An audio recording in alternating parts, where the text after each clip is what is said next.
we got Denmark to introduce world's first livestock carbon tax. Yes, this is very silly in my opinion, very stupid. Just why? Why? Let's read it. Then from 2030, methane emissions caused by the flatulence from cattle and pigs will be taxed at the rate of 300 kroner, 40 euros per ton of CO2 equivalent. Denmark will introduce the world's first carbon tax on livestock, a unique measure designed to bring the Scandinavian country closer to its goal of carbon neutrality by 2045. From 2030, methane emissions caused by flatulence from cattle and pigs will be taxed at the rate of 300 kroner, 40 euros per ton of CO2 equivalent. What this will cause is that the beef and the pork, if for people who eat pork, the prices will rise, obviously, as a response, since you tax the CO2 emissions, the methane they emit.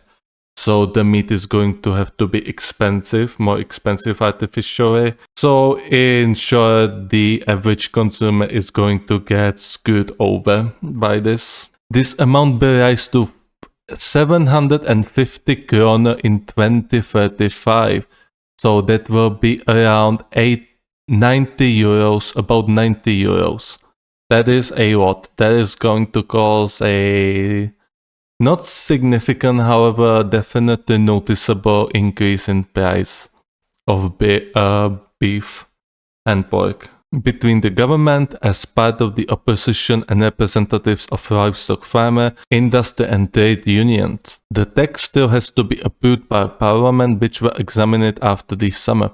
For Christian Fromberg, a campaign leader at Greenpeace Nordic, so it's from Greenpeace, no wonder this is stupid.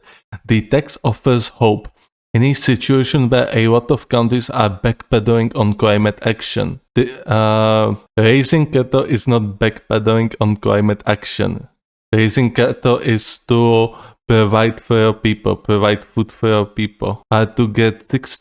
Farmers are to get a 60% tax deduction to soften the expense. So why do you even create something like this in a first place? Why do you put a tax on the CO2 emission produced by cattle, by pigs, when you are going to then give a tax deduction? That does not make any sense. That is a bureaucratic nonsense. While the carbon tax should have been both higher and implemented sooner, it thus marks a significant milestone, he told AFP. I disagree with that. At the same time, Mr. Fromberg deplored the missed opportunity to bring about a new direction for Danish agriculture. No. Cows, cattle, pigs in the Western world, in non-Muslim world, as well as chicken, are a necessity. They provide food for masses. It is a good food. That is despite the fact that its practices remain highly intensive and discharges a lot of nitrogen, which is responsible for deoxygenating the water. Nitrogen, Earth, atmosphere.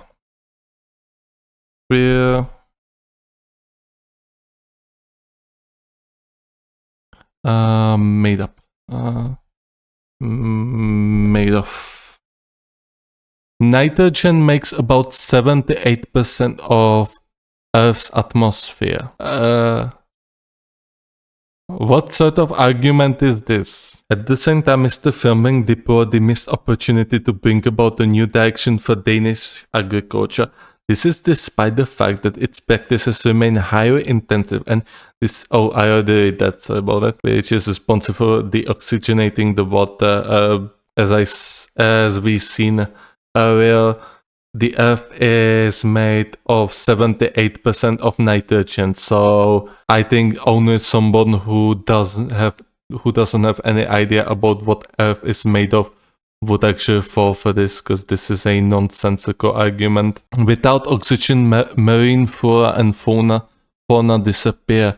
However, there are no real scientific proofs that Earth is deoxygenating at all. The Earth is warming, however, it depends just how much influence humanity has on it.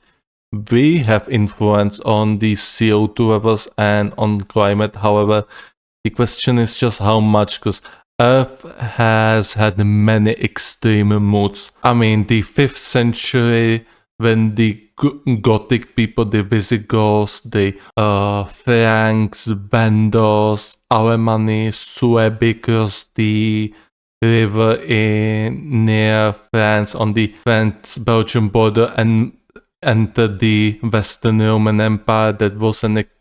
This must have been an extreme summer. Then we also have the mysterious year in the 6th century, in the year in Eastern Roman Empire under the rule of the Justinian II, when the sky was supposed to turn very dark or something like that for an entire year. And then we got another extreme weather when the entire London Thames River just frozen and people were skating on it. So Earth has had many extreme moods. So whilst we definitely influence the Earth's climate, there are no evidence that we actually deoxygenating it. And the problem with marine flora is also that humans also put their waste into the oceans, and there are some really ugly places in the oceans which are filled with garbage. A sad day.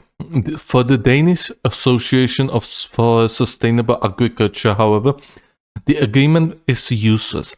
It's a sad day for agriculture, it said in a press release. As a farmer, I feel uncomfortable because we are taking a part in an uncertain experiment that could threaten the security of the food supply, said the association president Peter Kjaer, recalling New Zealand's abandonment of similar proposal in the face of farmers protesting. To soften the bill for Danish farmers, the plan proposes a 60% tax deduction. As I said, why would you implement it in the first place if you're going to give tax deduction? The true cost to farmers is expected to be 120 kroner, 16 euros per ton, from 2030 rising to 300 kroner, 40 euros 5 years later.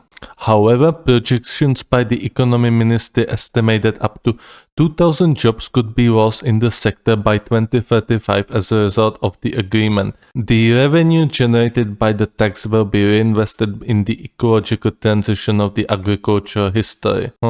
Over 60% of the country's surface area is devoted to agriculture. Well, that is going to be a hit for the agriculture, unless the Danish will try to promote some other means of food to the farmers. I do not disagree with this at all. The cattle, the chicken, the pork are essential for the people, essential food for the people, and if you remove it or tax it like this, then the prices are going to go higher, as they already have been going higher because of the inflation, and also because a lot of grain is produced in Ukraine, which is under a little bit of pressure at the moment, or has been under a little bit of pressure for about 2 years now.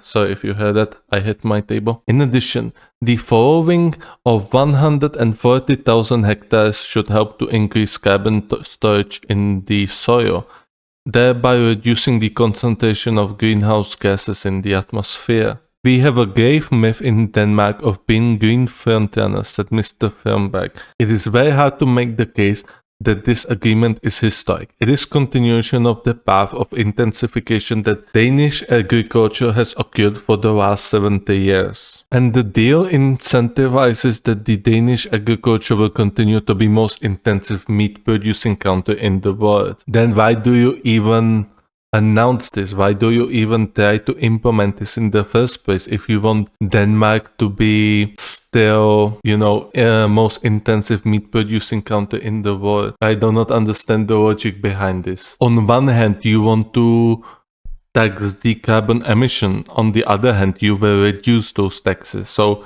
basically, you're doing nothing. You're just adding a bureaucracy. That's it, like you're adding a bureaucracy. Denmark is one of the world's leading exporters of pork, which accounts for almost half of the country's agriculture exports, according to the Danish Agriculture and Food Council. And that's the article. I do not agree with this. I do not agree with this at all. It's silly, it's stupid, and it really goes to show that the green agenda is really silly. You want to tax the CO2 or the hydrogen emitted by the cattle. Then you provide a tax reduction to the farmers. It seems like virtue signaling, just bland and plain virtue signaling. You just virtue signaling that you are doing something.